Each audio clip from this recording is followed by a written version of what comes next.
Bismillahirrahmanirrahim. Assalamualaikum warahmatullahi wabarakatuh. Al-Fatihah ila ruhi Sayyidina Habibina Syafi'ina Rasulillah Sayyidina Muhammad ibn Abdullah sallallahu alaihi wa ala alihi wa sahbihi wa azwajihi wa dhurriyyatihi Inna Allah ya'ali darajatihim bil jannah wa yanfa'una bi asrarihim wa anwarihim wa ulumihim wa nafatihim wa barakatihim في الدين والدنيا والآخرة ويجعلنا من حزبهم يرزقنا محبتهم ويتوفنا على ملتهم ويحشرنا في زمرتهم بالعافية والسلامة لهم الفاتحة أعوذ بالله من الشيطان الرجيم بسم الله الرحمن الرحيم الحمد لله رب العالمين الرحمن الرحيم مالك يوم الدين إياك نعبد وإياك نستعين اهدنا الصراط المستقيم صراط الذين أنعمت عليهم غير المغضوب عليهم ولا الضالين آمين بسم الله الرحمن الرحيم الحمد لله رب العالمين والصلاة والسلام على أشرف الأنبياء والمرسلين سيدنا وحبيبنا وشفيعنا ومولانا محمد وعلى alihi wa sahbihi ajma'in amma ba'du qala musanniful kitab rahimahullah wa nafa'ana bihi wa bi ulumihi fid dharain Allahumma iftah qulubana futuhal arifin wa bi hikmatika wansur alaina bi rahmatika ya arhamar rahimin ila an qala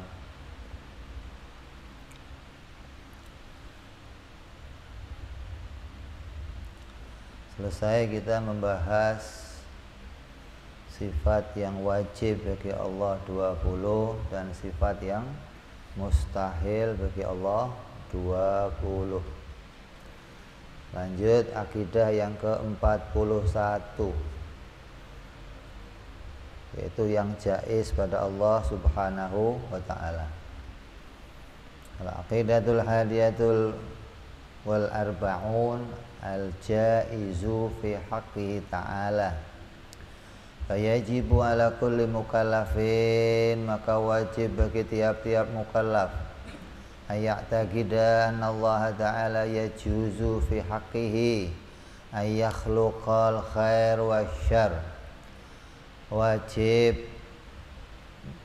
bagi tiap-tiap orang mukallaf, bagi tiap-tiap orang Islam meyakini bahwa Allah Subhanahu wa ta'ala boleh saja menciptakan sesuatu. Jaiz bagi Allah itu mau bicara perbuatan Allah. Kalau kemarin kita bicara sifat yang ada pada zatnya Allah, sekarang mau bicara perbuatan Allah, sifat perbuatan Allah. Maka perbuatan Allah itu hanya ada satu, yaitu menciptakan sesuatu menjadi ada atau menciptakan sesuatu menjadi tiada. Gak ada pekerjaan lain, gak ada perbuatan lain bagi Allah, gak ada. Hanya satu, yaitu menciptakan. Apa yang boleh Allah ciptakan? Wajib diyakini bahwa Allah boleh menciptakan khair, kebaikan, wasyarr, dan keburukan. Keburukan itu boleh diciptakan Allah, dan kebaikan juga boleh diciptakan oleh Allah. Fa yajuzu anna Allah ta'ala yakhluqul Islam fi Zaidin. Maka boleh saja Allah menciptakan Zaid menjadi orang Islam, atau menciptakan Zaid menjadi orang kafir. Wa kufra fi amrin, dan boleh saja Allah menciptakan Umar wal ilmu fi ahadihima wal jahla fil akhir.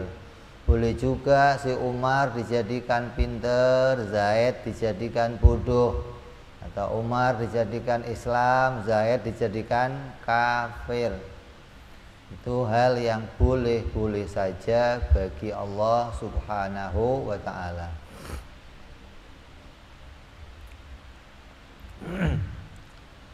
Wa mimma yajibu i'tiqaduhu aidzan anal umura khairaha wa syarraha biqada'i wa qadar. Dan yang diantara yang wajib diyakini pula bahwa perkara-perkara itu yang rupanya kebaikan dan keburukan itu terjadi atas qada dan qadarnya Allah. Orang ngomong udah takdir, sesuatu itu terjadi atas ketentuan dan takdirnya Allah. Maka segala yang kita lihat di jagat ini, Allah katakan inna fi khalqis samawati wal ardi wa ikhtilafil laili wan nahari.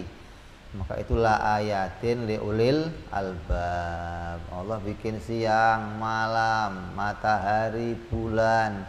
Maka itu perkara jaiz bagi Allah. Hal yang boleh-boleh saja diciptakan oleh Allah. Orang ngomong Allah kan maha baik, harusnya ciptakan yang baik-baik. Kalau bicara menciptakan yang baik-baik, Allah sudah menciptakan makhluk yang namanya malaikat, yang semuanya baik. Gak ada satupun malaikat yang jelek, gak ada malaikat yang maksiat, gak ada. Gak ada malaikat yang berbuat jahat, ingkar sama Allah, gak ada. Maka hal itu bukan hal yang tidak diciptakan oleh Allah. Tapi karena kebolehan Allah, maka Allah boleh saja menciptakan makhluk yang model lain gitu. Nah, dikatakan wa id qala rabbuka lil malaikati inni ja'ilun fil ardi khalifah. Ketika malaikat mendapatkan berita dari Allah bahwa Allah akan menciptakan makhluk yang tinggal di dunia sebagai khalifah. Apa kata malaikat? Ataj'alu fiha may yufsidu fiha wa yusfikud dima. Ya Allah, ngapain sih bikin manusia nanti akan perang, numpain darah, berbuat jahat? Kami kan sudah ada ya Allah. Nahnu nusabbihuka wa nuqaddisulak. Kami ini kan sudah jadi makhlukmu ya Allah yang sudah taat, mensucikan engkau, sujud sama engkau, tunduk pada engkau. Apa jawabnya Allah? Ini a'lamu ma la ta'lamun. Saya tahu yang kamu enggak tahu. Artinya Allah menyatakan bahwa ada rahasia yang tidak diketahui oleh malaikat. Ada hal-hal yang malaikat itu enggak tahu, yang itu hanya diketahui oleh Allah Subhanahu wa ta'ala. Maka apa baiknya sih menciptakan kejelekan? Ada orang kafir, ada orang maksiat, ada orang berbuat ingkar. Emang apa untungnya? Allah nggak dapat keuntungan dan nggak dapat kerugian. Allah mau bikin hambanya kayak malaikat semua, Allah nggak untung. Allah mau bikin makhluknya kafir semua, Allah nggak rugi. Emangnya Allah rugi kalau ente nggak ibadah? Emangnya Allah untung kalau ente ibadah? Maka ini makhluknya Allah, maka Allah bebas menciptakannya. Ada lagi Allah ciptakan makhluk yang namanya hewan.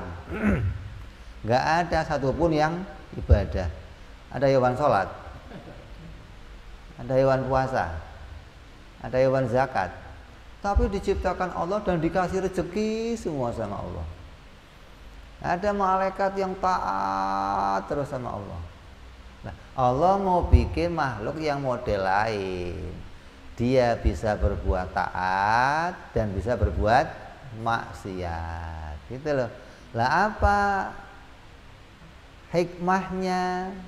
Apa yang terkandung rahasia di dalamnya? Ya hanya Allah yang mengetahuinya. Kalau kamu nanti dikasih tahu, oh ternyata ini toh untungnya. Ya. Jadi ini menunjukkan pada pendapat atau keyakinannya Ahlus Sunnah wal Jamaah yang meyakini bahwa Allah boleh saja menciptakan kebaikan dan Allah boleh saja menciptakan keburukan. Beda dengan pendapatnya orang Mu'tazilah di luar Ahlus Sunnah wal Jamaah yang mengatakan Allah hanya bikin yang baik-baik, Allah nggak bikin yang buruk-buruk. Kalau Allah hanya bikin yang baik-baik, lah yang buruk dari mana? Yang jelek-jelek dari mana? Ya pokoknya bukan dari Allah. Di antara contohnya keburukan apa? Nggak hanya bentuk kafir. Contohnya apa? Anak dibikin sakit. Anak kecil nggak punya dosa, nggak punya salah, dibikin sakit. Ada yang cacat, ada yang meninggal, ada yang nggak salah apa dia? Itu kebaikan apa kejelekan? Keburukan? Dari Allah bukan itu? Dari mana anak kecil sakit kalau bukan dari Allah? Loh kenapa Allah bikin anak kecil sakit? Ya itu terserah Allah. Allah itu la yus'alu amma yaf'alun. Allah itu nggak ditanya, la yus'alu. Allah mau bikin apa? Allah kenapa kok bikin begini? Udah kamu tinggal tonton aja. Kamu tinggal terima saja apa yang Allah bikin. Makanya kalau dibikin kok dibikinnya jelek, maksiat, jalan keluarnya apa? Istighfar. Kok dibikinnya sakit, sabar. Kok dibikinnya baik, syukur. Itu jawabannya begitu aja. Jangan tanya kenapa saya dibikin begini loh, kok kenapa? Lah kamu itu makhluk, mau dibikin apa aja sama Allah terserah Allah dong. Gambarannya yang namanya dalang itu bebas bikin apa saja pada wayangnya. Ada wayang protes, ente doang yang protes. Lah orang yang protes sama apa yang diciptakan Allah, maka dia berarti putus asa dari rahmatnya Allah. Katakan wala tayasu an rahmatillah. Jangan kamu putus asa pada rahmatnya Allah. Kok saya dibikinnya jelek begini, kenapa? Kalau sudah tahu dibikin jelek, kamu sudah tahu jalan keluarnya. Kenapa? Allah bikin nabi, Allah bikin kiai, Allah bikin Al-Quran. Ini petunjuk semua kan? Nabi jadi contoh, para kiai jadi contoh, Al-Quran jadi petunjuk pedoman. Tinggal kamu lihat. Jadi kita ini bisa tahu saya ini sekarang dibikin baik atau dibikin jelek sama Allah. Kamu bisa tahu. Bukan saya itu nanti akan masuknya surga atau neraka ya. Kalau bicara nanti akan surga neraka ya yang tahu hanya Allah. Nah, yang kita punya apa sekarang? Alamat. Kamu itu dibikin jadi alamatnya orang baik atau alamatnya orang jelek gitu. Kok tahu saya punya alamat jelek? Ya berubah. Ada jalannya yang Allah bikin. Kok saya dikasih alamat baik? Ya pertahankan biar terus baik. Jangan dikit-dikit protes, dikit-dikit protes. Ada jalan yang Allah jadikan. Kayak perempuan deh. Perempuan itu kalau kemana saja bawa apa? Cermin. Buat apa? Kalau kurang ditambahin. Karena perempuan nggak mau kelihatan jelek. Takut lipstiknya lewer, takut rambutnya, terus dikit-dikit ngaca, dikit-dikit kalau jelek langsung diperbaiki gitu loh, ya kan? Nah, Allah ini juga bikin kacau untuk kita. Mana rupanya? Ya para nabi, para orang soleh, para kiai, ini kacau untuk kita. Kalau saya kok enggak sejalan sama mereka, segera kembali ke jalannya mereka gitu loh. Allah sudah jadikan jalan, bukan udah ente jalan mau selamat ya monggo, nggak selamat mau nggak ada begitu, nggak ada, dibiarkan gitu aja nggak ada. Allah kasih petunjuk, Allah kasih pedoman, hingga kita selama di dunia tetap bisa berjalan pada rel yang dituntun oleh Allah Subhanahu wa Ta'ala. Lah adapun Allah mau bikin saya jadi orang jelek, jadi orang baik, itu haknya Allah. Harapannya kalau sekarang dibikin jelek, besok dibikin baik, gitu harapannya. Kalau sekarang mau dibikin baik, besok tetap jadi baik, gitu. Kayak kamu lah, sekarang sehat, besok harapannya apa? Sehat. Ya tetap sehat, gitu. Kok sekarang sakit, harapannya besok sehat, gitu. Jangan begitu sakit, kenapa saya dibikin sakit ya Allah. Nabi Shallallahu Alaihi Wasallam pernah mau menikahi seseorang. Bapaknya promosi, ya Rasul, anak saya istimewa, dari kecil sampai gede nggak pernah sakit. Kata Nabi, nggak jadi saya nikahin. Loh, kok nggak jadi? Ini bagus. Enggak. Kenapa? Orang yang nggak punya sakit nggak punya rasa sabar. Gara-gara punya sakit ada rasa sabar. Coba orang sakit gigi, cenat, cenut, diem, sabar. Orang ribut dia diem, ditahan. Itu membentuk rasa sabar. Lah kalau nggak pernah sakit, kayak Fir'aun ente, wah pernah sakit, wah lupa diri. Untung kita dijadikan sakit, dijadikan pernah kecewa. Ini bentuk Allah sayang kepada kita untuk mencetak diri kita jadi lebih baik, gitu dong. Begitupun salah ataupun jelek itu juga jadi alamat kita mau dicetak jadi Allah, jadi orang yang lebih baik. Bisa jadi orang yang dijadikan jelek itu mau diselamatkan Allah dari kejelekan yang lebih besar. Nabi Shallallahu Alaihi Wasallam pernah bersabda, saya takut kalau di antara kalian itu nggak pernah maksiat. Saya takut kalau kalian nggak pernah maksiat. Berarti suruh maksiat? Enggak. Maksudnya kalau nggak pernah maksiat, nanti timbul maksiat yang lebih gede. Kamu nggak pernah maksiat yang kecil-kecil nih, terus akan muncul di hati kamu sombong. Saya lebih baik dari orang lain. Itu maksiat yang lebih gede dari yang kecil-kecil, gitu loh. Ketika orang kok dibikin maksiat yang kecil-kecil, nggak ada orang yang pernah berbuat maksiat terus sombong, nggak ada. Orang berbuat maksiat, tahu dirinya pernah salah, terus gemede. Saya yang jadi imam, minggir semua kamu. Yang paling baik di sini saya. Muncul gemedenya, sombongnya muncul. Coba dia pernah punya salah, kamu jadi imam, jangan kamu aja. Begitu mesti. Kenapa? Tahu diri, rendah diri. Itu begitu hikmahnya. Jangan dilihat, kenapa saya dibikin jelek. Oh, ada hikmah yang disimpan oleh Allah Subhanahu wa Ta'ala. Makanya dikatakan sama Imam Asy'ari, Imam Maturidi apa? Orang yang beruntung itu apa? Bukan orang yang sekarang kafir atau bukan. Orang yang akhirnya mati bawa iman itu orang yang beruntung. Walaupun awalnya kafir, gitu. Walaupun awalnya maksiat, walaupun awalnya ingkar, kok akhirnya kok mati bawa iman, dia orang yang beruntung. Lah orang yang dibikin kafir, kamu kira didiamin sama Allah, dibiarkan? Enggak. Dia enggak akan mati sampai dia diberi petunjuk oleh Allah.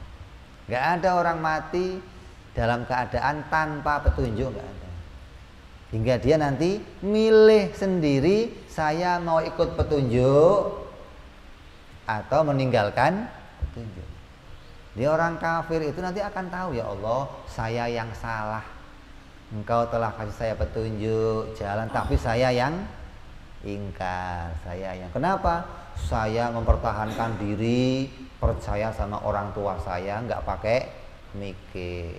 Saya percaya sama orang lain tanpa mau dengar petunjuk. Allah akan tunjukkan tuh satu-satu siapa orang yang diberikan kehidupan di dunia. Semua oleh Allah diberi petunjuk tentang keberadaan Allah Subhanahu wa Ta'ala. Hingga semua orang ketika nanti kok dia jadi orang yang ingkar, matinya kafir, dia yang akan nyesel sendiri. Kenapa dulu saya nggak ikut petunjuk, kenapa dulu saya percaya sama si Anu, kenapa saya kok nggak nurut sama si Anu. Itu nanti dia akan menyesali sendiri pada usahanya. Nah, kita bicara sesuatu yang sudah ditentukan oleh Allah Subhanahu wa ta'ala, bahwa kebaikan yang ada pada kita itu semuanya atas ketentuannya Allah Subhanahu wa ta'ala, atas qada dan qadarnya. Terus waktu lifa fi ma'nal qada wa qadar. Ulama memperselisihkan antara maknanya qada dan qadar. Apa sih qada dan apa sih qadar? Fakila, ada yang mengatakan al-qada iradatullahi ta'ala wa ta'alluquha azaliyun. Qada itu adalah ketentuan Allah dan itu tidak ada permulaannya. Qada itu ketentuan, sesuatu itu sebelum dicetak ditentukan. Bentuknya kayak apa, warnanya kayak apa, itu ditentukan. Setelah ditentukan baru dicetak. Nah, ketentuan tentang sesuatu kata ulama namanya qada, terjadi sebelum sesuatu diciptakan. Jadi apa yang akan terjadi untuk kita hari ini, besok, lusa, itu ada dalam ketentuan Allah. Karena kalau nggak ditentukan, nggak bisa dicetak, nggak bisa dimunculkan, nggak bisa dilahirkan. Apapun yang mau dilahirkan harus ditentukan sebelumnya. Wal qadar, adapun qadar ijadullahi ta'ala al-asya ala wifqil iradah. Adapun qadar adalah diciptakannya sesuatu oleh Allah sesuai ketentuannya. Kalau ketentuannya bundar, munculnya bundar. Ketentuannya hitam, munculnya hitam. Nggak bisa berubah, nggak ada sesuatu yang bisa berubah dari ketentuan Allah. Allah maunya hitam, kok kamu munculnya putih? Ada?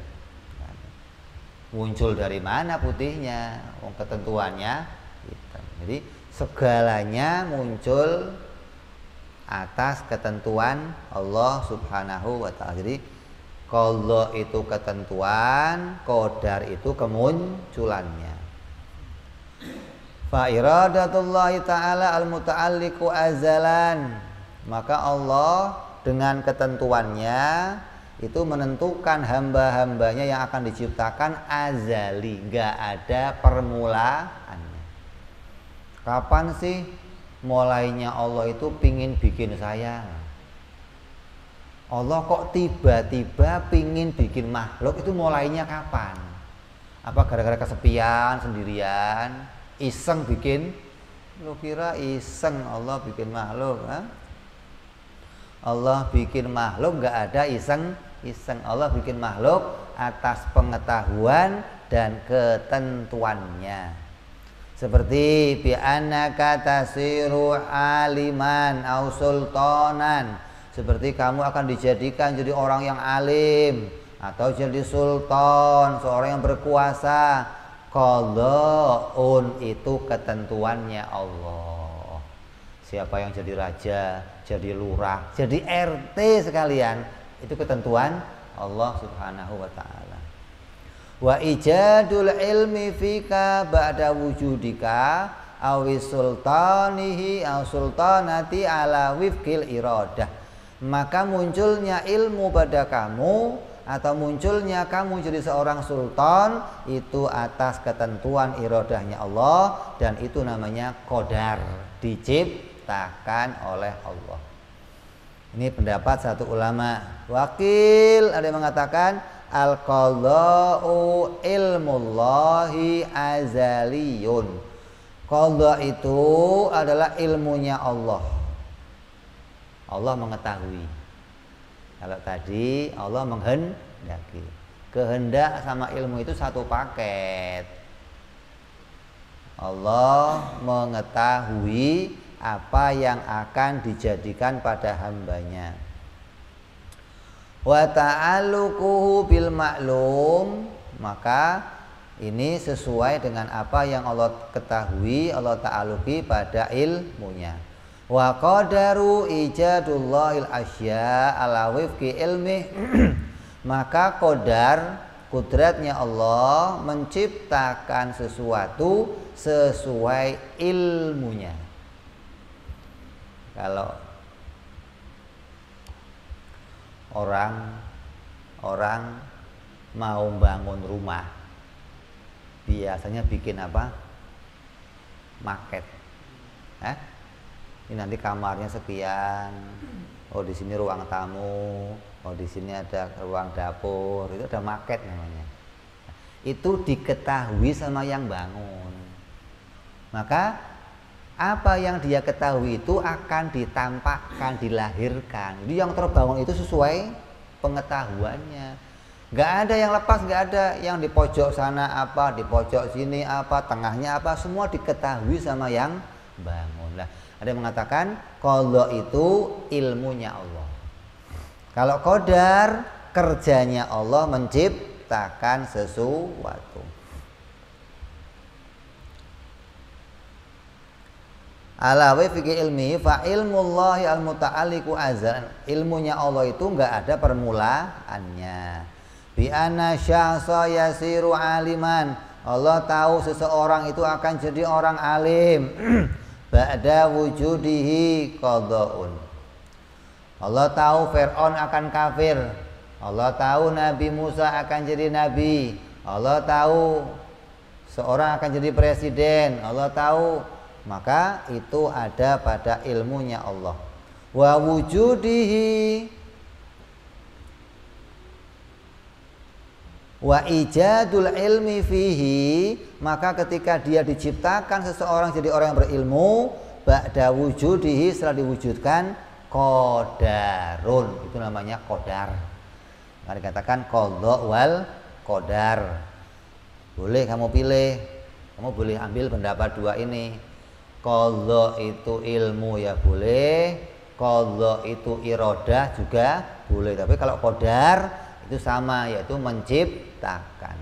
Jadi beda pendapat ulama. Satu mengatakan qadha itu adalah ketentuan Allah, satu ngomong qadha adalah ilmunya Allah. Wa ala kulli min qaulaini, maka atas dua pendapat ini al qadha qadimun. Qadha itu qadim. Li'annahu sifatun min sifatihi ta'ala. Karena qadha itu adalah di antara dua sifatnya Allah, immal iradah awil ilmi, baik itu diletakkan pada sifat iradah, kehendak Allah, atau pada sifat ilmunya Allah. Boleh milih. Qadhanya ilmu qadim, qadhanya iradah juga qadim. Berarti qadha itu dua-duanya qadim. Mau itu kamu pahami sebagai ilmunya Allah atau sebagai iradahnya Allah.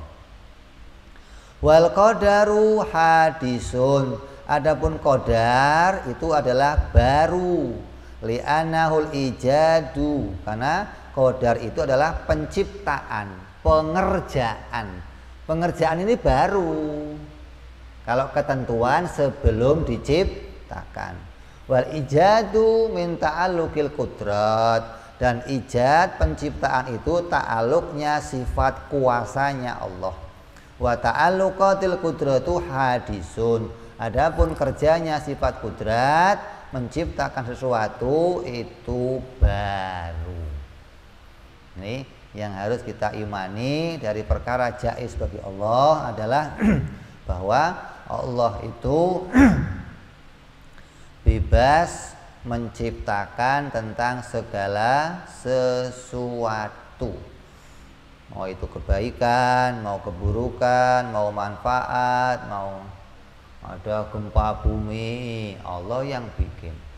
ada kemakmuran, Allah yang bikin.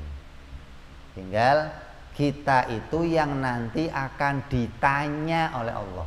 Jangan Allah yang kamu tanya, jangan. Kita yang akan. Waktu kamu saya bikin begini, kamu sabar enggak? Waktu kamu saya bikin begini, istighfar enggak? Waktu kamu saya bikin begini, syukur enggak? Kita yang ditanya. Bukan Allah kamu tanya, kenapa ya Allah kok saya dibikin begini? Lah kok aneh, sutradara kok ditanya. Sutradara mah bebas bikin apa saja. Ente yang dibikin urut. Ketika dibikin begini, apa jawabannya? Ketika dibikin kafir, makanya ada orang begini. Kata Nabi, kalau kamu nanti lahir berada di tengah-tengah manusia yang banyak, ini ngaku benar, ngaku benar, ngaku benar, terus kamu harus milih yang mana? Oh, ngakunya benar semua. Mana yang dipilih? Kata Nabi, as-sawadul a'dzam. Pilihlah kelompok yang paling banyak. Kalau kamu kok jadi orang Islam nih, ada Ahlus Sunnah, ada Mu'tazilah, ada Syiah, ada Wahabi, ada Muhammadiyah, ada macam-macam. Nabi cuma pesan pilih kelompok yang paling banyak. Kenapa? Karena kelompok paling banyak itu kelompok yang berada pada kebenaran. Jangan pilih kelompok yang sedikit, karena yang sedikit kadang nyeleneh gitu loh. Orang kadang pegangannya begini, Islam dulu asing, nanti akan kembali asing. Maka yang asing itu yang sedikit yang benar. Oh, ini aneh lagi begitu. Asing di situ maknanya ajarannya sudah nggak banyak dipraktekkan. Orang bicara ilmu tauhid udah asing. Padahal ini ilmu yang sejak dulu diajarkan Nabi. Orang belajar ilmu ini udah asing, ini asing. Bukan Islamnya jadi asing, bukan. Maka banyak sekarang orang muncul sebagai kelompok-kelompok kecil, menganggap kelompok itu yang paling benar dari yang lain. Nabi ngomong nggak begitu. Cari kelompok yang paling banyak, ikuti kelompok itu. Jadi kalau kita mau bicara perkara jaiz bagi Allah, maka yang jaiz bagi Allah itu hanya satu, yaitu Allah bebas. Hak prerogatif Allah mau menciptakan apa saja. Kewenangan Allah mau bikin apa saja. Gak ada yang bisa protes atas kewenangan tersebut. Ini hak mutlaknya Allah subhanahu wa ta'ala.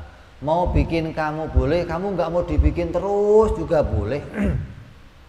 Maka beruntung-beruntungnya orang kok dibikin, diciptakan oleh Allah. Terus dibikin lagi bisa dapat petunjuk, beruntung. Dibikin lagi bisa nerima petunjuk, bisa patuh petunjuk, bisa mati sesuai petunjuk. Itu beruntung-beruntungnya orang hidup di dunia.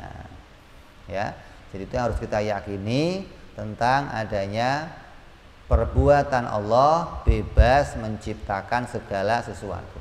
Berarti tidak ada kewajiban bagi Allah dan tidak ada kemustahilan, gitu loh. Allah itu nggak wajib bikin sesuatu. Mau bikin seseorang sakit, boleh nggak? Setelah sakit, wajib nggak Allah bikin sehat? Sekarang sakit, besok sakit lagi, boleh. Besok sakit lagi, boleh. Besok mati, boleh. Saya dibikin Allah sakit terus sampai mati, nggak boleh? Boleh. Allah bikin sekarang kafir, besok kafir, besok kafir, besok mati kafir, boleh? Boleh. Nggak ada kewajiban Allah. Masa sih Allah kok? Ada yang ngasih ibarat begini, saya nggak percaya kalau Tuhan itu ada. Kenapa? Karena masih ada orang miskin. Kan Tuhan maha kaya, Tuhan bisa bikin semua orang, kan masa Tuhan pelit? Kan enggak. Tuhan itu baik. Allah kenalkan saya Rahman, Rahim, kebaikan Allah disifatkan pada dirinya. Kenapa kok masih ada orang yang jelek, ada orang yang sakit, ada orang yang miskin, ada orang yang hidupnya terlunta-lunta? Pasti Tuhan itu enggak ada. Malah diputuskan begitu. Malah mutusin Tuhan enggak ada hanya gara-gara ada orang miskin, ada orang sakit. Harusnya gimana? Kalau Tuhan ada, Dia Maha Baik, semua dibikin baik, itu kewajiban. Berarti Allah nggak wajib bikin begitu, bebas Allah bikin apa saja. Jawabnya gimana? Kata Kiai, gambarannya gampang. Kalau kamu kok ditemu orang yang begitu ngomong, saya juga nggak percaya di dunia ini ada tukang cukur. Percaya di dunia nggak ada tukang cukur. Kata siapa itu banyak tukang cukur. Nggak percaya saya. Kenapa masih ada orang gondrong? Harusnya kalau tukang cukur ada, semuanya rapih rambutnya. Nyatanya ada yang gondrong, ada yang rimbu-rimbu, ada yang kerwol-kerwol begitu. Kenapa? Ya jangan salahin tukang cukurnya gitu. Bukan berarti ketika ada orang gondrong berarti tukang cukur nggak ada. Ini pendapat yang keluar dari pemikiran yang pendek gitu loh. Ya, jadi bukan berarti Allah itu punya kewajiban menjadikan sesuatu. Allah bebas, nggak ada kewajiban.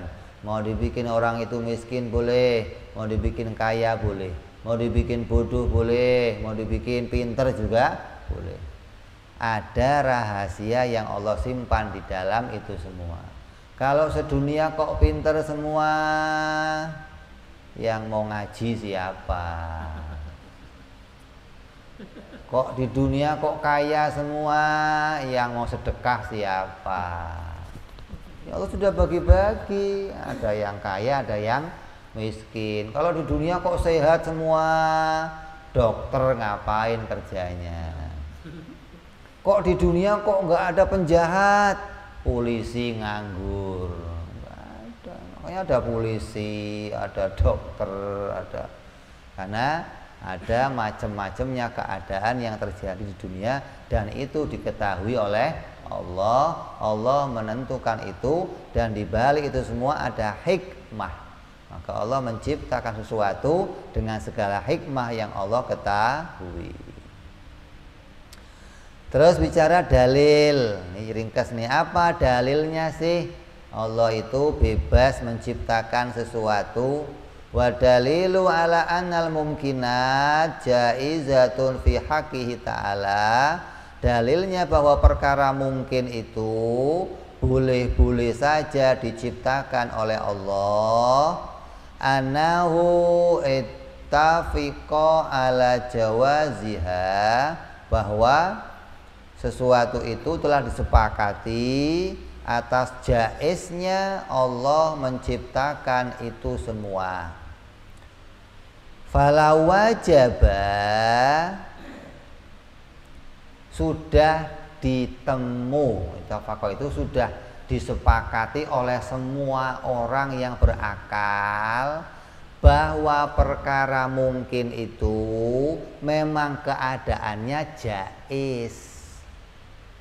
Hujan itu harus muncul enggak? Sekarang hujan enggak? Enggak. Berarti perkara yang diciptakan Allah itu memang boleh-boleh saja terjadi. Kadang hari ini hujan, besok enggak hujan. Besok hujan, lusa enggak hujan. Berarti hujan itu bukan sesuatu yang wajib terjadi. Hal yang jaiz terjadi. Begitupun orang jadi orang kaya, hari ini kaya, besok miskin. Hari ini kamu sehat, besok sakit. Maka keadaan yang diciptakan Allah telah dibuktikan, dinyatakan perkara itu perkara yang boleh-boleh saja terjadi, boleh pula tidak Berarti yang diciptakan sudah bisa disepakati nyata perkara itu perkara jaiz.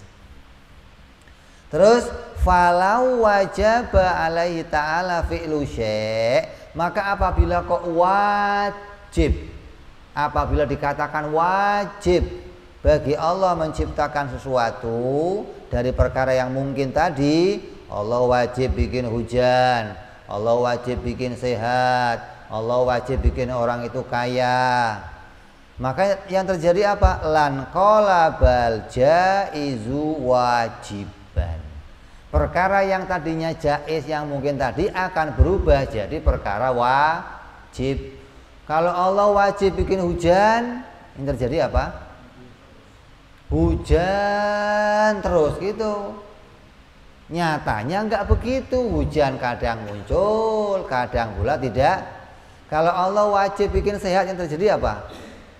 Manusia sehat terus, nyatanya enggak begitu. Ada yang kadang hari ini sehat, besok sakit, besok lagi sehat. Kalau Allah bikin orang itu wajib kaya, semuanya kaya, nyatanya enggak begitu. Ada orang hari ini kerjanya jatuh, besok naik lagi. Ada yang jatuh, naik lagi. Itu dibuktikan dari yang terjadi, gitu aja. Jadi buktinya Allah itu boleh-boleh saja menciptakan. Buktinya yang terjadi itu memang boleh-boleh saja. Kalau Allah menjadikan hal itu wajib, yang terjadi akan sama terus, nggak akan ada perubahan. Nyatanya yang dijadikan boleh terjadi perubahan. Maka yang berubah itu namanya perkara jaiz, perkara yang boleh-boleh saja terjadi. Jadi buktinya kenyataan. Kalau ada yang maksain Allah wajib bikin, berarti mengingkari kenyataan, gitu loh. Lan qalabal jaizu wajiban, maka kalau dia mengatakan Allah wajib bikin sesuatu, akan berubah perkara jaiz yang boleh-boleh saja berubah jadi perkara wajib yang tidak ada mengalami perubahan. Ini mengingkari kenyataan. Walau imtana'ah, kalau sebaliknya dikatakan Allah mustahil menciptakan sesuatu alaihi fi'lu syai' minha lan qalabal jaizu mustahilan, maka akan berubah perkara jaiz jadi perkara mustahil. Kayak Allah itu enggak boleh bikin jelek-jelek, harus bikin yang baik-baik. Berarti memustahilkan Allah bikin jelek, mewajibkan Allah bikin yang baik, akan merubah kenyataan. Nyatanya baik terjadi, jelek juga terjadi. Ini nyatanya, gitu loh. Nah, kalau sudah nyatanya begitu, kamu mau ingkar kenyataan. Oh, ini yang baik dari Allah, yang jelek bukan dari, wah malah bahaya. Berarti kamu mengatakan ada yang bikin selain Allah, gara-gara menolak Allah bikin kejelekan, mewajibkan Allah bikin kebaikan. Berarti kamu ingkar sama kenyataan. Maka wan kilabul jaizi wajiban au mustahilan batilun. Berubahnya perkara jaiz, perkara mungkin jadi wajib atau mustahil itu batil, batal, nggak ada. Jaiz selamanya jaiz, nggak berubah jadi wajib, nggak berubah jadi mustahil. Selamanya alam ini boleh mengalami perubahan. Gerak boleh diam, diam boleh gerak. Ini hukum yang terjadi demikian. Kalau kamu mau ingkar hukum ini, berarti kamu ingkar sama kenyataan yang terjadi. Maka dari bukti tadi, dari bukti yang nyata tadi, wa bihadza ta'lamu anna Allah la yajibu alaihi syai'un.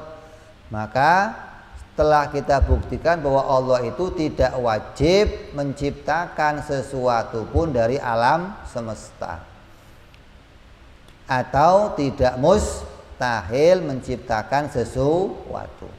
Khilafan lil mu'tazilati, beda dengan pendapatnya orang-orang Mu'tazilah. orang di luar Ahlus Sunnah wal Jamaah yang mengatakan fi qaulihim innallaha ta'ala yajibu alaihi ayyaf ala sholah bil abdi. Allah itu wajib menjadikan hambanya jadi orang baik. Wajib. Masa Tuhan bikin jelek sama hambanya? Wajib Allah bikin baik sama, nggak boleh Allah bikin jelek sama hambanya, nggak boleh.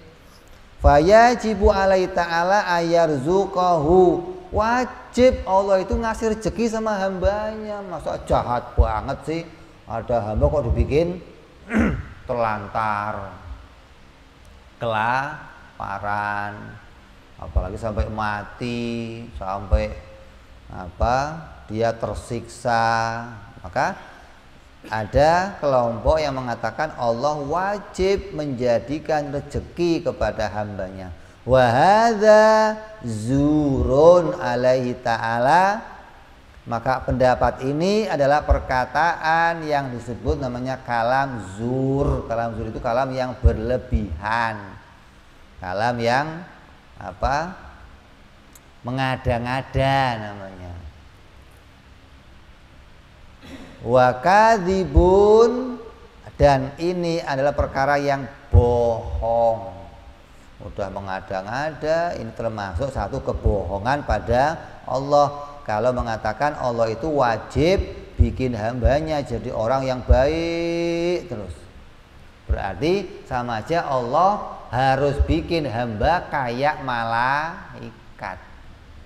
Nggak boleh Allah bikin hamba kayak manusia, nggak boleh. Harus Allah itu kalau bikin hamba kayak malaikat, semua baik, soleh, semua patuh, semua taat, semua. Lah Allahnya yang ngomong, saya mau bikin hamba yang nggak kayak, malah kok kamu yang protes, gimana? Kok aneh ente ini. Allahnya yang ngomong, malaikat sudah nanya, ya Allah, kalau bikin manusia berarti nanti ada yang baik, ada yang jelek. Iya, ya Allah sudah.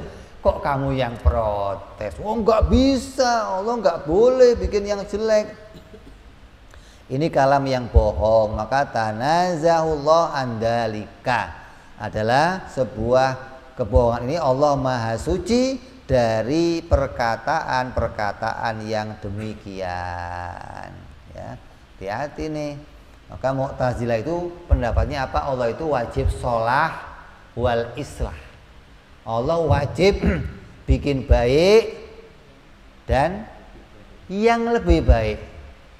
Kita kan enggak, Allah boleh bikin baik dan jelek. Mu'tazilah enggak, wajib bikin baik dan lebih baik. Kalau hari ini saya dibikin baik, besok lebih baik. Hari ini saya makan nasi goreng, besok nasi padang. Oh, nggak boleh, lebih jelek nggak boleh. Setelah padang, besok kebuli. Setelah kebuli, besok biryani. Turun nggak boleh, berarti bikin lebih. Gimana sih? Kalau hari ini saya kok jadi orang kaya, besok lebih kaya. Besok lagi lebih kaya. Nggak boleh Allah bikin yang lebih jelek, nggak boleh. Lah kok gimana? Kamu ingkar kenyataan kalau begitu. Lah bagaimana Allah mau menjadikan ujian untuk hamba-hambanya? Maka Allah bikin sekarang kamu jadi orang kaya, besok miskin. Allah uji gimana kesabaran kamu, gimana mental kamu dicetak jadi orang yang menerima takdirnya Allah, terima qadanya Allah. Ada rahasia yang Allah simpan di situ.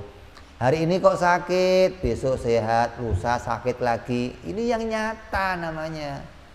Lah kalau kamu nggak mau terima kenyataan, mau berpendapat dengan pendapat siapa? Sedangkan perkara yang namanya sholah wal aslah itu berlawanan. Kapan saja tetap kewajiban bagi salah satunya niscaya tercegah. Karena maksud mereka adalah mengatakan bahwa Allah itu tidak boleh bikin yang fasad, yang rusak. Harus bikin yang baik-baik. Nyatanya nggak begitu. Rusak itu kayak apa contohnya? Tadi gempa bumi, rusak enggak? Maka Allah katakan kan, Dhaharal fasada fil barri wal bahri bima kasabat aydin nas. Semua yang terjadi kerusakan itu karena ulah tangan manusia, bukan karena Allah. Itu ayat Quran loh. Oh, kita dikalahin pakai ayat Quran. Gimana jawabnya itu? Kerusakan yang terjadi jangan kamu sandarkan kepada Allah. Kalau yang jelek-jelek sandarkan kepada diri. Itu namanya sopan santun, bukan keyakinan. Kalau ada banjir yang dicari apa? Sebabnya apa banjir? Manusia motongin hutan, gitu loh. Bukan ini Allah yang salah bikin. Kok Allah yang salah? Masa Allah kamu salahin, gimana sih? Ada yang terjadi wabah, cari apa sebabnya? Oh, manusia berbuat begini nih. Kamu namanya punya sopan santun sama Allah Subhanahu wa ta'ala. Adabnya manusia menyandarkan yang jelek kepada dirinya, bukan yang jelek kepada Allah. Tapi kalau iktikad, Allah bebas gitu loh. Mau bikin baik ya boleh, bikin jelek juga. Itu iktikad, keyakinan. Dari mana lihatnya? Dari kenyataan yang terjadi. Lah kalau buruk itu bukan Allah yang bikin, bukan Allah yang tentukan, terus buruk itu yang nentuin siapa? Perbuatan manusia yang nentuin siapa? Allah katakan katakan apa? Allah menciptakan diri kamu dan perbuatan kamu. Allah enggak katakan Allah hanya ciptakan diri kamu yang berbuat sendiri, enggak. Tapi Allah katakan Allah bikin diri kamu dan menciptakan pula perbuatan kamu. Dua-duanya Allah yang bikin. Jadi ada orang yang dibikin baik, yaitu Allah yang bikin. Ada orang yang dibikin jelek, Allah yang bikin. Dan omongan begini hanya boleh diomong di majelis taklim, di tempat ilmu, di tempat menjelaskan kedudukan sesuatu. Ketika di luar kamu khutbah, kamu ceramah, ya nggak boleh yang jelek. Itu memang manusia, ada yang salah, serakah, ada yang nggak baik, ada yang, itu namanya sopan santunnya manusia kepada Allah Subhanahu wa ta'ala. Fakhalquhul iman fi Zaidin masalan. Contohnya Allah menciptakan iman pada si Zaid. Wa i'ta'uhul ilma, dan Allah memberinya ilmu. Min fadlihi, itu adalah anugerahnya Allah. Zaid kok dibikin jadi orang iman, dikasih ilmu, dikasih jadi orang kaya, dikasih jadi orang sehat. Itu fadlnya Allah, bukan kewajiban bagi Allah. Allah nggak wajib bikin Zaid itu jadi orang yang alim, enggak. Kok Zaid jadi alim? Itu anugerah Allah, karunia Allah, kebaikan murni dari Allah. Min ghairi wujub, dan itu bukanlah kewajiban bagi Allah. Wa mimma yaridu alal mu'tazilah annal atfala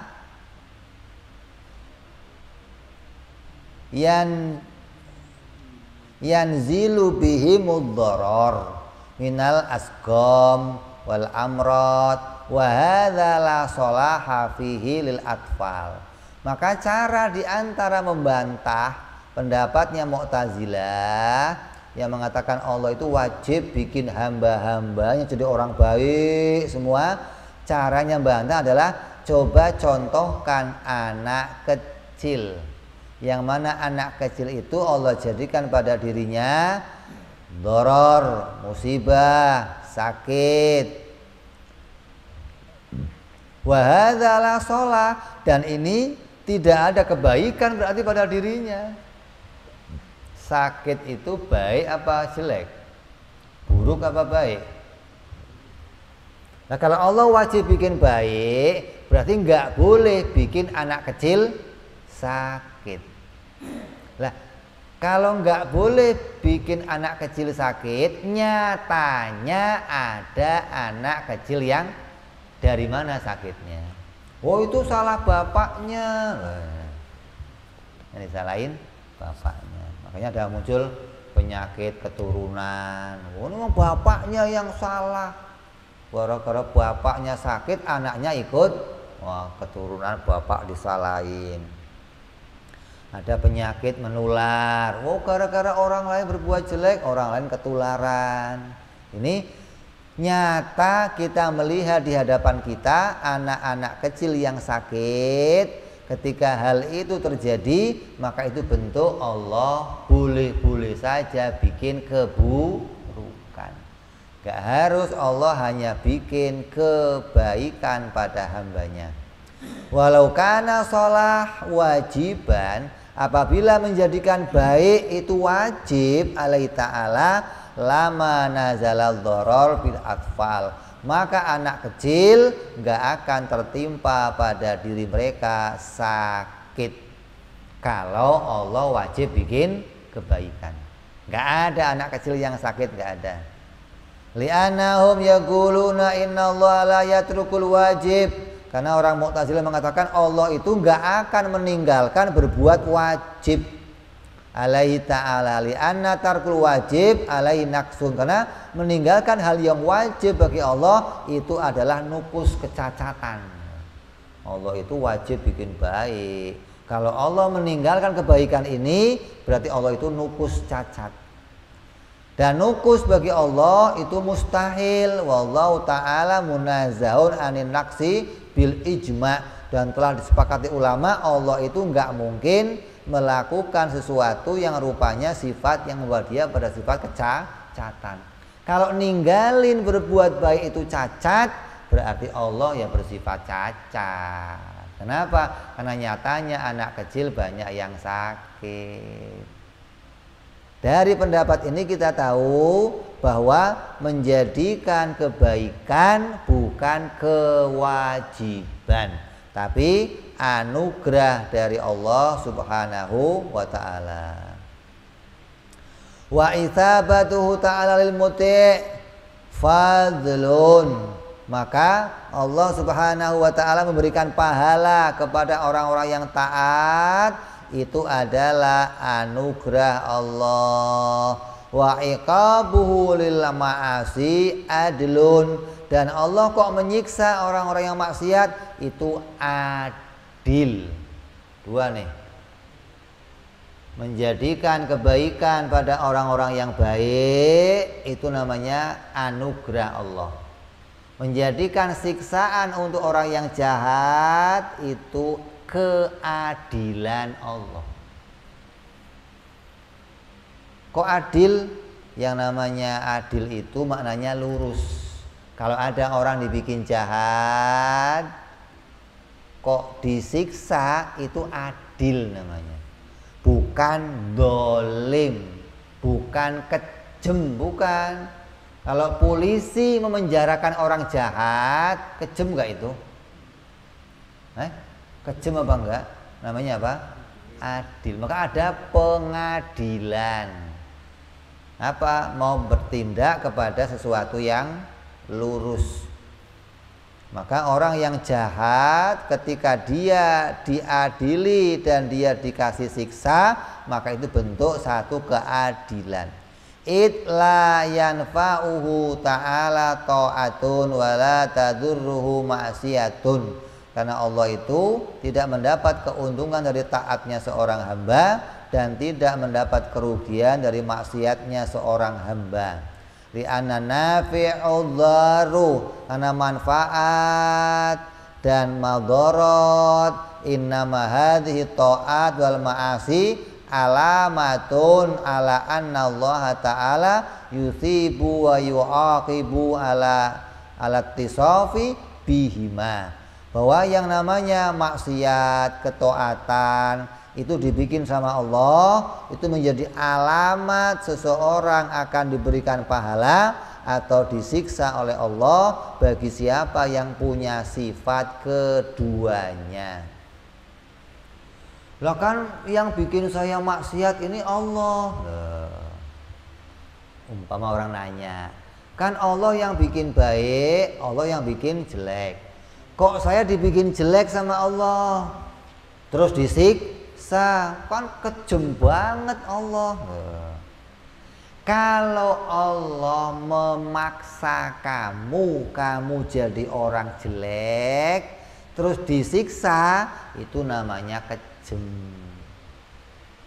Sekarang kita tanya, itu orang-orang yang pada maksiat, yang pada ingkar sama Allah, itu dipaksa nggak sama Allah? Ketika dia minum arak, itu tangannya dipaksa nggak untuk minum? Dipaksa nggak? Malah kadang segala minum bareng dengan bangganya.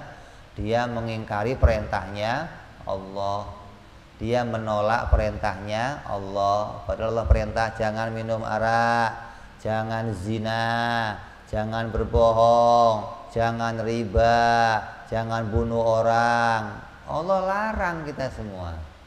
Maka ketika kamu kok memilih melakukan itu semua, pilihan kamu itu yang ditanya oleh Allah. Kenapa kamu milih begitu? Kan Allah nggak maksa kamu untuk milih itu. Memang dipaksa kamu? Kamu taat yang nggak dipaksa, kamu ngaji kemarin dipaksa nggak?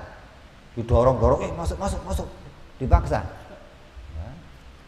Kamu punya pilihan. Maka pilihan itulah yang nanti akan ditanyakan oleh Allah Subhanahu wa ta'ala. Yang kamu pilih apa? Milih berbuat baik atau milih berbuat jelek? Ketika kamu kok milih berbuat jelek, Allah nggak maksa kamu tuh untuk jadi orang jelek. Sesuatu yang dipaksa oleh Allah kamu jadi jelek, Allah nggak akan menyiksa kamu. Contohnya apa? Orang yang dijadikan Allah tidur. Ketika tidur dia ninggalin sholat. Orang yang ninggalin sholat hukumnya apa? Baik apa jelek? Baik apa jelek? Jelek. Tapi ketika dia ninggalin sholat bukan atas pilihannya, ketiduran, Allah nggak menyiksa dia. Karena nggak ada pilihan. Beda sama orang melek, tahu waktu sholat, saya nggak mau sholat. Kamu ninggalin sholat atas pilihan kamu.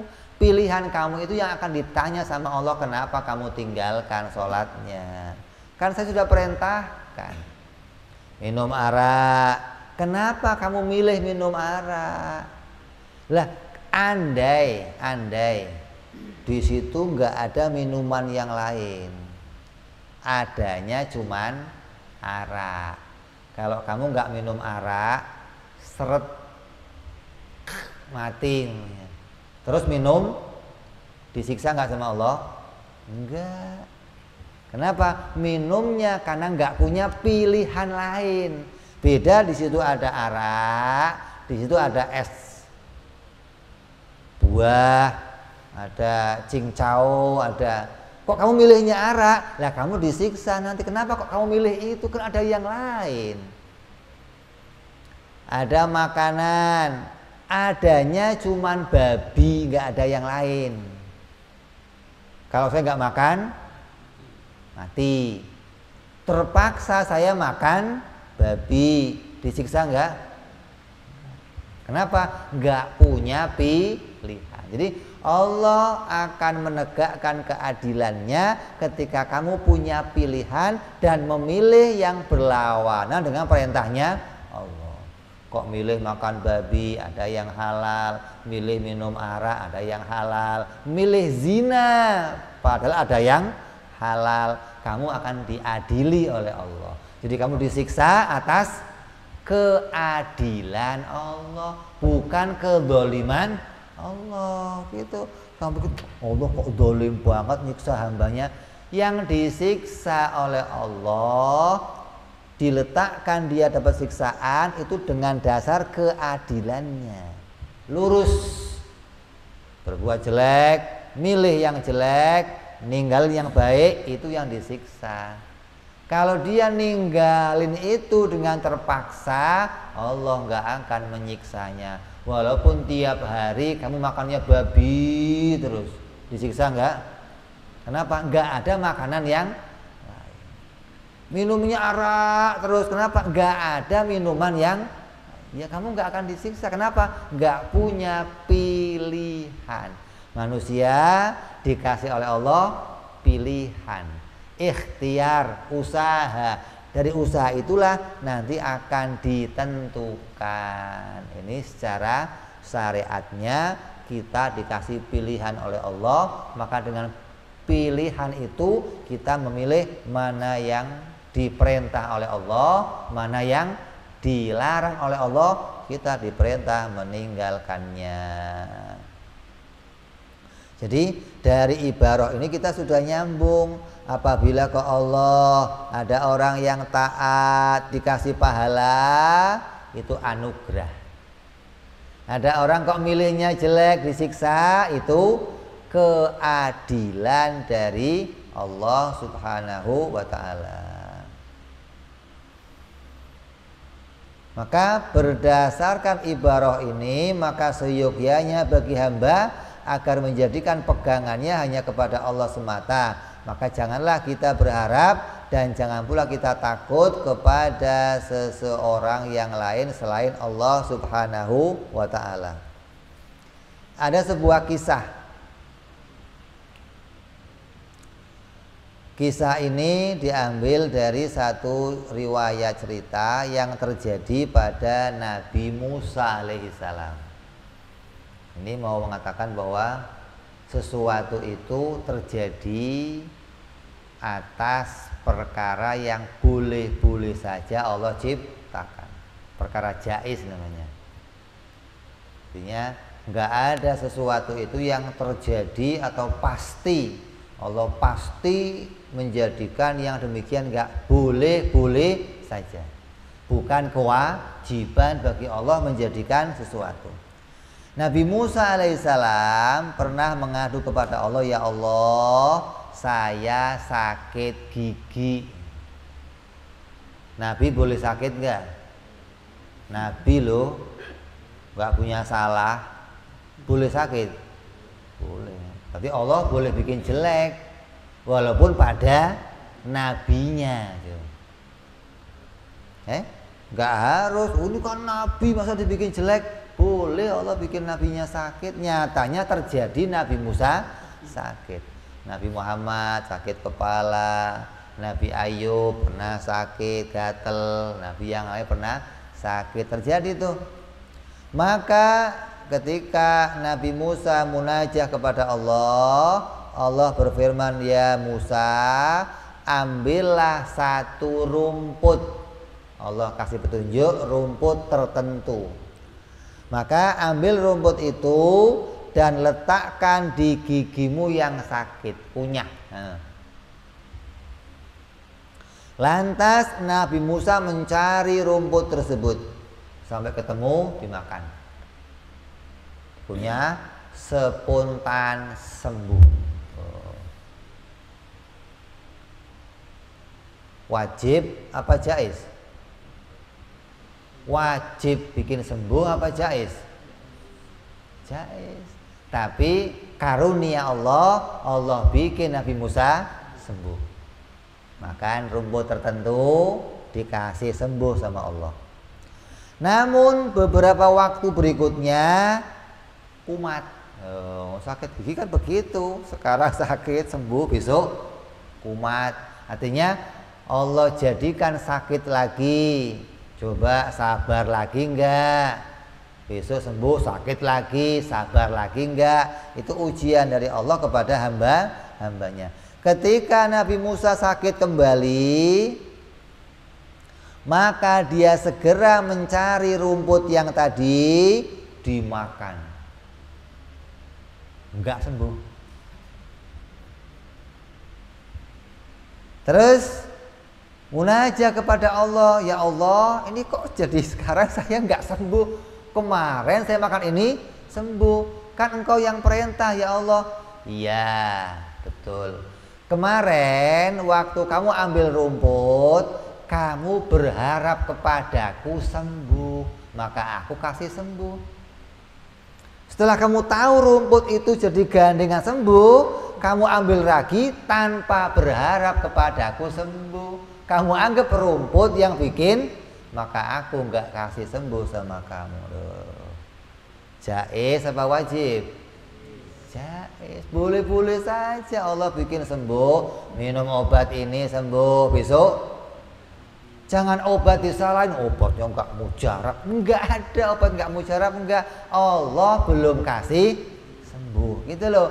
Bikin sembuh pada hambanya hukumnya jaiz, bukan wajib. Lah kadang kita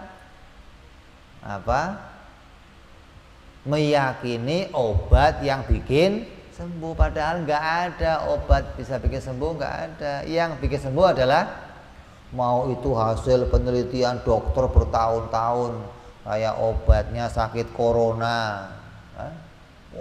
Ini ada yang nyemeh aja obatnya ini sedikit sembuh.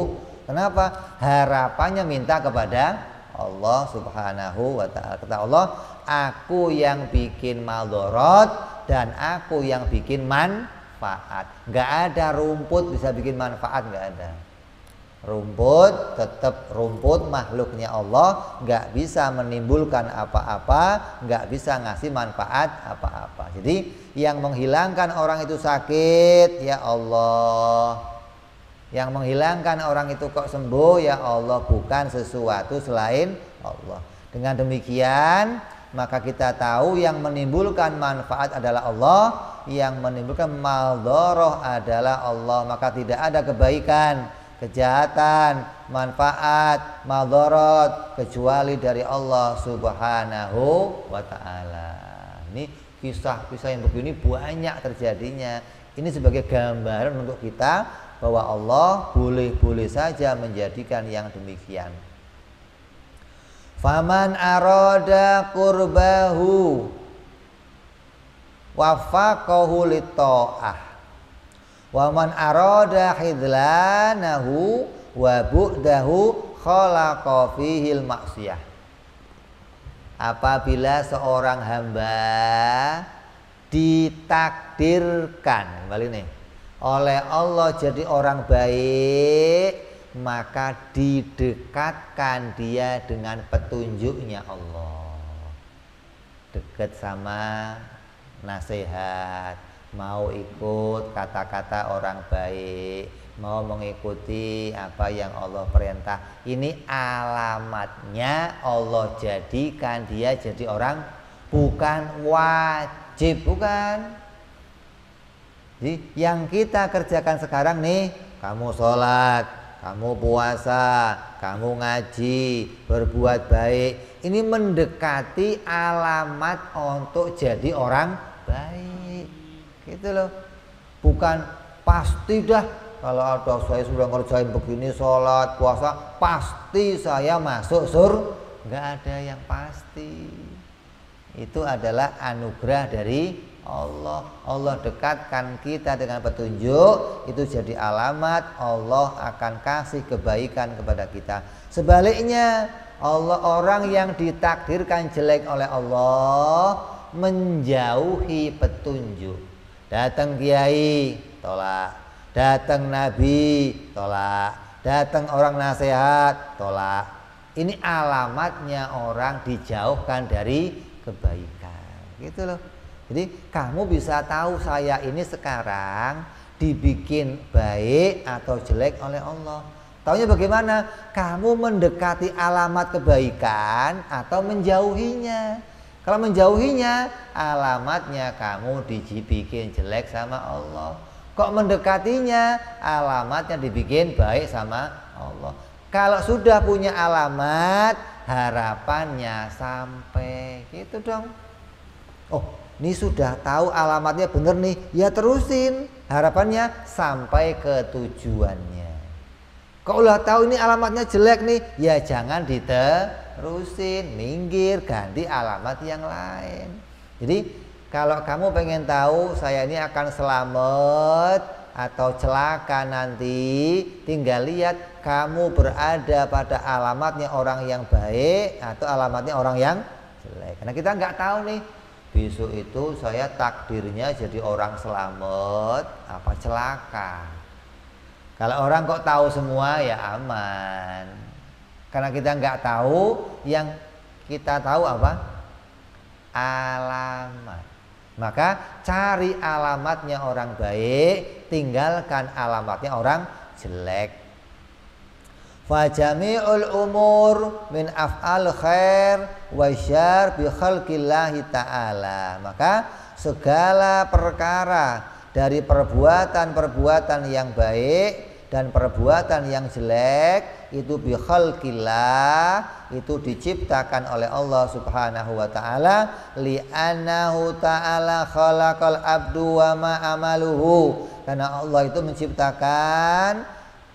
menciptakan seorang hamba dan menciptakan amal perbuatan seorang hamba, liqouli ta'ala azza wajal, wallahu khalaqakum wa ma ta'malun. Dalam Quran Allah berfirman, Allah yang menciptakan kalian dan menciptakan perbuatan kalian. Ini dalil yang nyata namanya. Allah itu enggak cuma bikin kita. Allah bikin kita terus dilepaskan. Enggak begitu, enggak. Allah bikin kita dan perbuatan kita diciptakan. Apa dampaknya? Ada dua pendapat nih. Ahlus Sunnah, Mu'tazilah, gitu gampang gitu aja lah. Ahlus Sunnah mengatakan Allah menciptakan diri kita dan menciptakan perbuatan kita. Mu'tazilah enggak, Allah bikin kita dan perbuatan itu hasil dari diri kita sendiri. Dampaknya apa? Kalau Allah menciptakan saya dan perbuatan itu muncul sendiri dari saya, maka Allah nggak tahu apa yang akan saya kerjakan. Besok saya mau ngapain, lusa saya mau kemana, tahun depan saya mau jadi apa, tahu nggak? Kenapa? Karena kerjaan itu dilepaskan oleh Allah, atur sendiri. Hingga nanti Allah jadinya apa? Juri. Setelah selesai semua, baru Allah, oh ini banyak kebaikannya, surga. Oh ini banyak kejelekannya, neraka. Allah taunya kapan? Besok setelah Allah begitu. Berarti ada kebodohan bagi Allah apabila amalnya hamba tidak diciptakan oleh Allah. Ahli Sunnah enggak begitu. Allah menciptakan saya dan amal saya pun Allah yang ciptakan. Maka Allah tahu siapa yang nanti akan di neraka, siapa yang akan di surga, siapa yang akan baik, yang akan jelek. Kenapa? Karena hamba diciptakan dan amalnya pun diciptakan. Lah kamu mengatakan Allah kok ada yang Allah nggak tahu? Ini kecacatan bagi Allah Subhanahu wa taala, itu hal yang mustahil. Itu loh.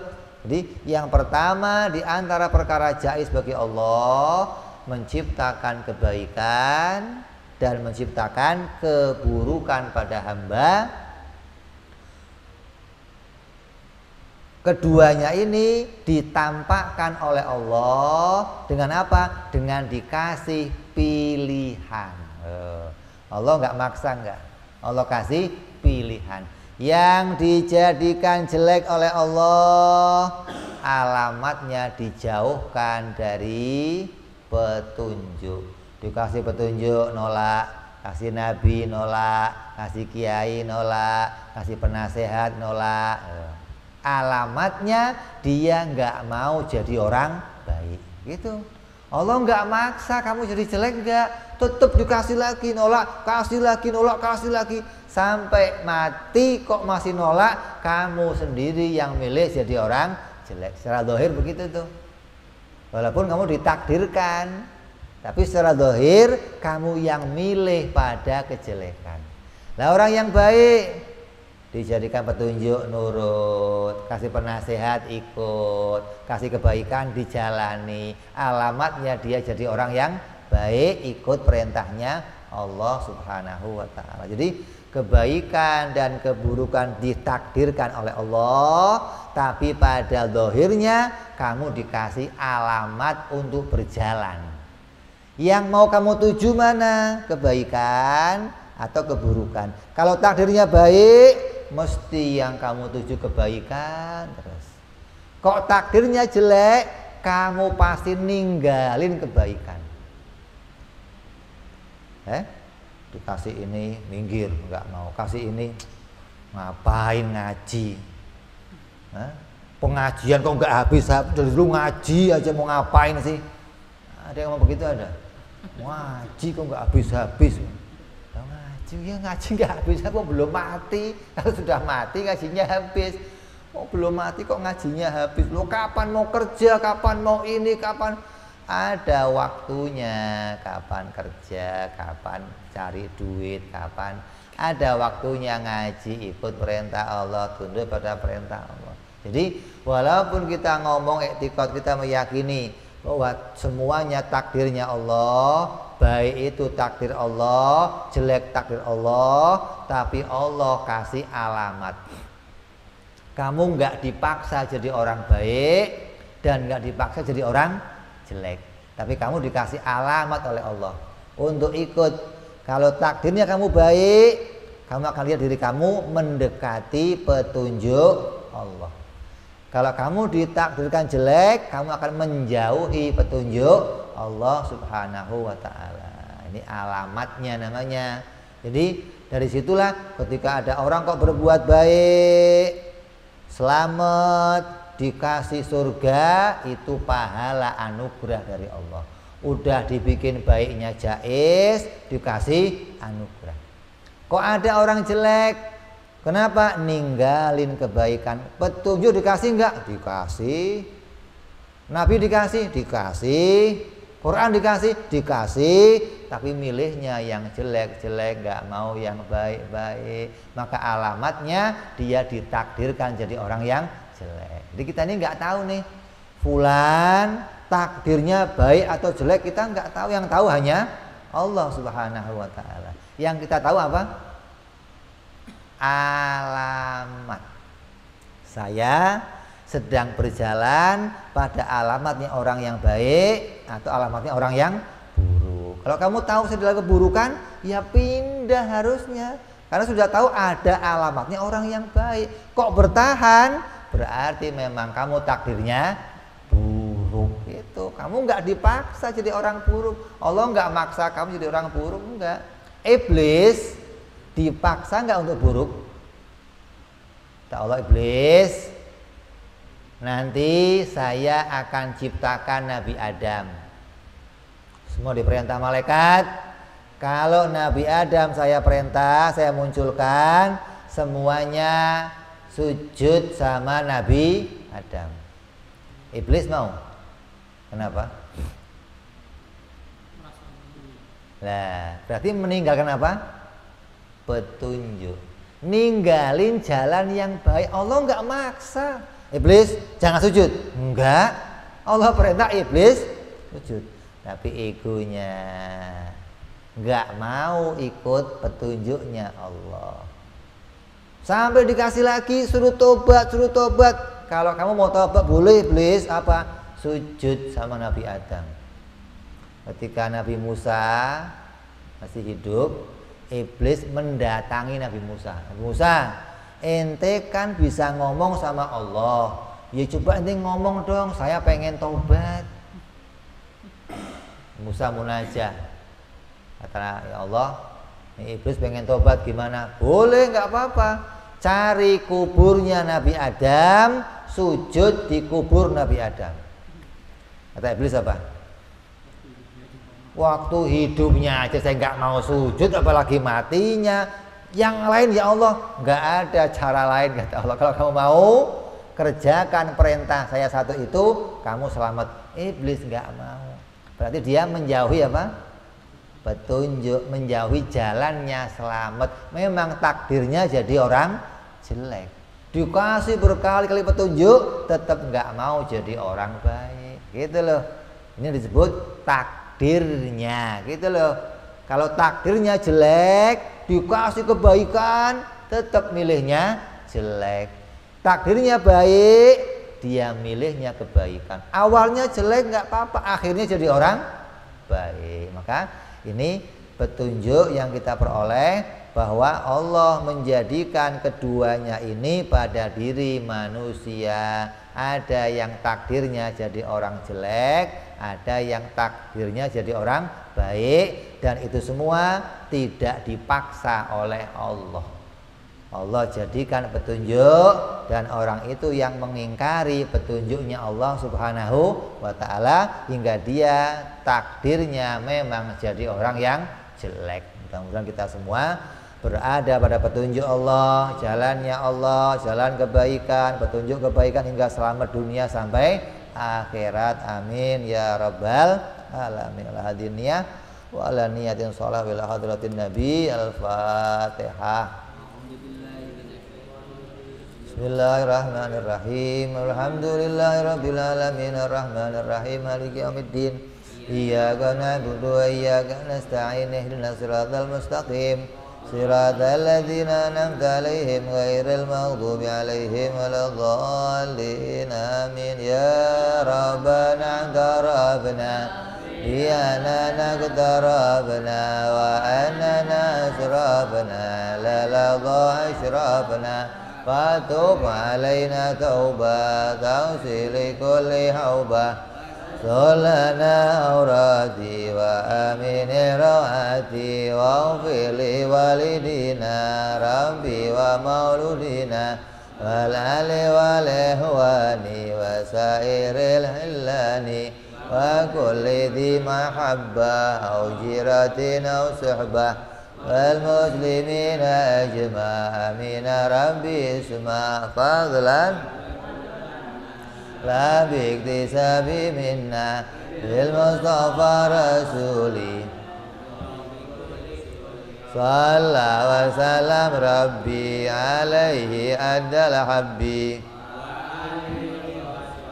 idada tasi suhbi walhamdulillahi bani wa tanahi subhana rabbika rabbil izzati amma yasifun salamun alal mursalin walhamdulillahi rabbil alamin. Assalamualaikum warahmatullahi wabarakatuh.